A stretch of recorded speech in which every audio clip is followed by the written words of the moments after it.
Hey there, I hope you're doing well and you're healthy and your family is healthy and that you have started adjusting to this new normal that we have going on here.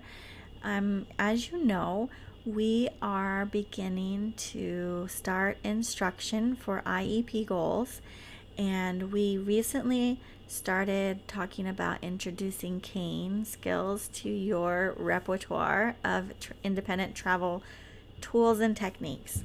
So, really fast, orientation and mobility is kind of two things that mesh together. Orientation is knowing where you are in space and where other people, other things, locations are in relation to your body. And mobility is the ability to travel independently, safely, and efficiently to wherever you want to go. And we have just begun introducing the cane to you. So each week, I will maybe make a video and then come up with an activity that will expand your knowledge of orientation and mobility, reinforce some of the skills that you have learned and that I have taught you, and kind of move us along the path towards improving your ability to travel safely and independently and figure out where you are in space. So for our first video and activity, we're going to be talking about an introduction to canes. And so for people who are blind or visually impaired, there are two major types of canes that are available. On the image on the left, you see a group of people traveling with canes that are long and white, and they don't have other colors on them, and then the tip is kind of a metal circular tip. This is called an NFB type cane, and it is created by the National Federation for the Blind, and that type of cane is available if you would like to try it. The other type of cane is presented in the image, or represented in the image on the right, and that has an image of a boy holding a long cane that has red at the bottom. So the NFB cane is relatively light, and most of these other types of canes are a little heavier, and they have a variety of tips that you can use, and they have that red part at the bottom. And most of the time when people don't have a lot of exposure to long canes or white canes, they usually think about the cane on the right side as being the image they conjure versus the cane that's on the left side. But both canes have positives and negatives to using them, and ultimately whatever type of cane you decide to use is the type of cane that you will use. So there's everybody has their own preference. I just wanted to talk to you about the two different types. So in addition to having two different types of canes, in so much as the weight or the manufacturer, there are also canes that fold, like the image on the right, and canes that are rigid or not folding. And so there are some positives and negatives to both types of canes. I have ordered you a folding cane because I know you are choosing to use your cane in certain situations where you feel like you need that additional support. And so I kind of want to talk to you about the positives and negatives, or just the differences between folding canes and rigid canes. Folding canes in general are easier to store and transport if you're not using it. So you can put it in a backpack for school or hiking, or you can put it under your seat, and it takes up less space in a car, under your desk in the classroom, or in the lunchroom. Whereas a rigid cane, since it can't fold, it can be a little bit more cumbersome to store if you're not using it all the time. But alternatively, it can be harder to lose it or to misplace it, because it's harder to lose something that's bigger than it is something that's smaller. Okay, so we kind of know the different general types of canes. I want to talk to you about the parts of a cane. It's going to be really important for you to know the different parts of a cane, because once we're able to have lessons again in person, when it's safe to do so, I will reference these parts of a cane, and you'll need to know them in order to change a technique, change the way that you're walking, change your grip that you have on the cane, or whatever. So let's talk. In the picture of this part of the cane, we're looking at the top part of the cane. There is a black string type thing. That is actually made out of elastic, and that part of the cane holds the entire cane together. So I'm going to go back up to another image. The elastic band at the top of the cane holds the entire cane, the entire cane together. And this thing's not going to work for me now here. I'm trying to draw, it's not going to let me draw. So anyway, the elastic band holds the tip and the shaft together. If you have a folding cane, there is a knot and then a little loop. That loop goes over the joints and the segments to hold the cane together in the folded position so you don't pinch your fingers. So you have your elastic band in that loop.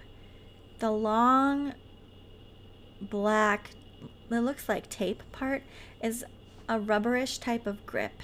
This grip is where you hold the cane.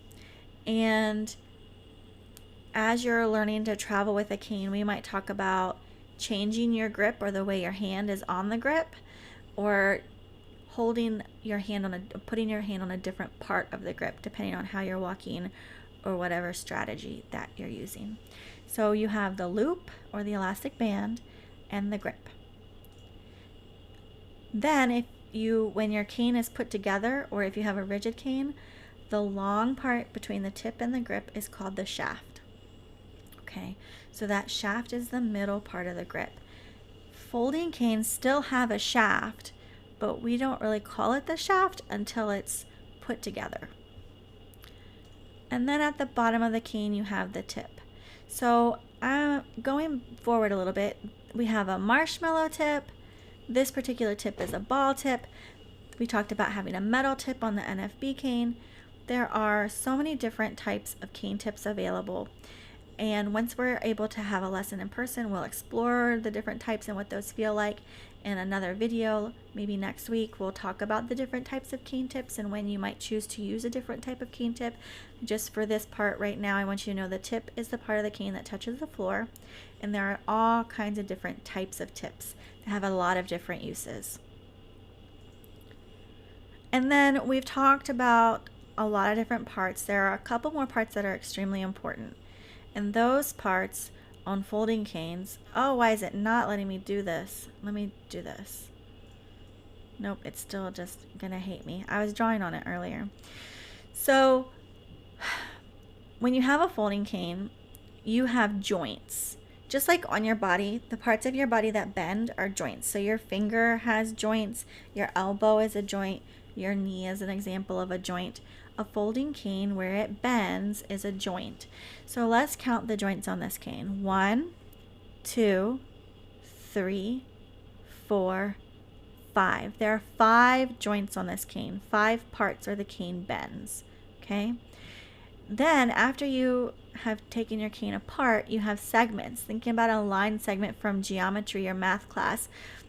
The long chunk, the long straight part, is a segment. So this cane has 1, 2, 3, 4, 5, 6 segments. Okay, so if you were to smush all your segments together, the loop of your elastic band would go over the top 3 joints to hold all 6 segments together. This might not seem right now to be a very important part about using a cane, but having an odd or even number of segments will change the way your loop goes over the joints.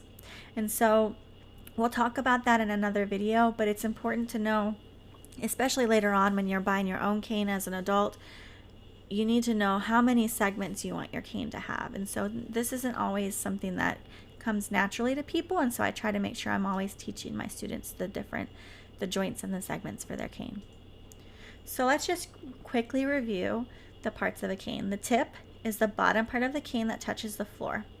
The grip is the top part of the cane that you hold on to. The shaft is the section between the grip and the tip. A segment is the line part, the different pieces or chunks of a cane when you have unfolded it. The elastic band holds all your parts of the cane together from the tip to the grip, and if you have a folding cane, including the segments and the joints.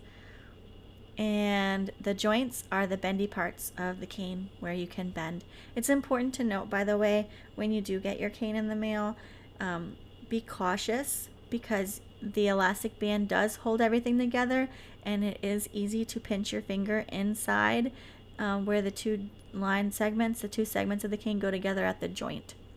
So we always want to make sure we're taking care to not smush our fingers or pinch our fingers in there. It doesn't feel very good.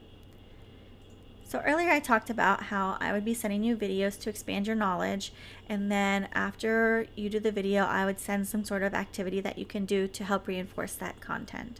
So I'm going to send you a PowerPoint presentation along with the video. And in this presentation, it's just going to have this one slide that says parts of a cane. And you have 3 jobs on this slide. The first job is to take the terminology, the 5 terms to the left, and drag them to wherever they go that matches. So if the grip is this part of the cane, you would put grip on top of it so I know that you know where the grip is. That's one part. The next part is to answer this question. How many segments does this cane have? So on your screen, how many segments does that cane have? And the last part is to answer how many joints does this cane on the screen have? Once you do that, send me an email that just says I'm finished with my activity or whatever you want to say. You can ask your questions, comment on it. Did you like this sort of activity? Did you find this PowerPoint helpful or useful? Did you learn anything? To give me some feedback so that I can tweak our next video with information to kind of move us on as we expand your knowledge of orientation and mobility. And like I said before, I hope that you're transitioning to our new normal as best as you can. I'm here to support you if you need it. Reach out to me at any time. I'm available through email, and I believe you and your family have my phone number, but if not, shoot me an email, let me know. And we can also collaborate through the phone and do some phone lessons too. So I hope you have a good day, and I'm here if you need me. Goodbye.